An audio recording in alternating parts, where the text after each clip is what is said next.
Hello everyone, welcome back to our YouTube channel. ఈ video ఏంటంటే నా బర్త్డే వీడియో అనమాట. ఏప్రిల్ 19th నా birthday.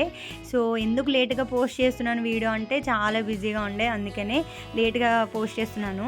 And midnight 12 o'clock tank bund తీసుకెళ్ళి celebration అయితే చేశారు. సో ఈ బర్త్డే అయితే నాకు చాలా స్పెషల్ అని చెప్పాలి. ఎందుకంటే మ్యారేజ్ అయ్యి 8 years అవుతుంది. 8 yearsలో ఏ బర్త్డే కూడా అమ్మ నా పక్కన లేదు, ఊర్లో ఉంటారు. సో అన్ఎక్స్పెక్టెడ్గా అమ్మ నా పక్కనే ఉంది, అండ్ మా పిన్ని కూడా. సో ట్యాంక్ బండ్ సెలబ్రేషన్ అయిపోయాక ఇంటికైతే వచ్చాము. ఇంటికి వచ్చాక నైట్ 1:30, 2 అవుతుంది. 2 o'clock టెర్రస్ మీదకి వెళ్ళి ఈ స్కై ల్యాంతర్న్ అంటారు కదా, అది చేసామన్నమాట. కొంచెం ఫన్నీగా అనిపించింది, కానీ చాలా మంచి ఎక్స్పీరియన్స్ అనిపించింది. ఇది నాకు మినిమం 10 minutes ఉంటుంది. చాలా హైట్కి వెళ్తుంది అది. చాలా మంచి రిలాక్స్డ్ ఫీలింగ్ వచ్చింది. సో అది అయిపోయిన తర్వాత ఆ రోజు ఈవినింగ్ ఇంట్లోనే సెలబ్రేట్ చేసుకున్నాము.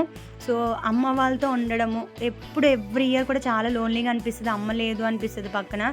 సో ఈ ఇయర్ చాలా హ్యాపీగా అనిపించింది అమ్మ పిన్ని నా పక్కన ఉండడం వల్ల. సో ఎవ్రీ ఇయరే కాదు, ఒక డే కూడా మన లైఫ్లో చాలా ఇంపార్టెంట్. ఎందుకంటే ఎవ్వరు ఏ మినిట్ ఎలా ఉంటారో తెలీదు. సో ప్రతి మూమెంట్ని ఎంజాయ్ చేయడం నేర్చుకోవాలి.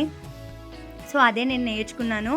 అండ్ ఒక డే కానీ ఒక ఇయర్ కానీ గాడ్ బ్లెస్సింగ్ లేకుండా ఏది అవ్వదు. అందుకే ఎప్పుడు గాడ్కి నేను థ్యాంక్స్ గివింగ్ చేస్తూనే ఉంటాను.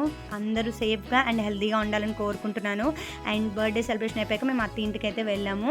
సో వీడియో నచ్చితే మీకు ఖచ్చితంగా లైక్ చేయండి అండ్ సబ్స్క్రైబ్ కూడా చేసుకోండి. మన ఛానల్ 1K సబ్స్క్రైబర్స్ కూడా అయింది. నేను ఆ వీడియో కూడా త్వరలోనే పోస్ట్ చేస్తాను. Thank you so much. Thanks for watching. Video నచ్చితే లైక్ చేయండి. Thank you. Hope you like this video.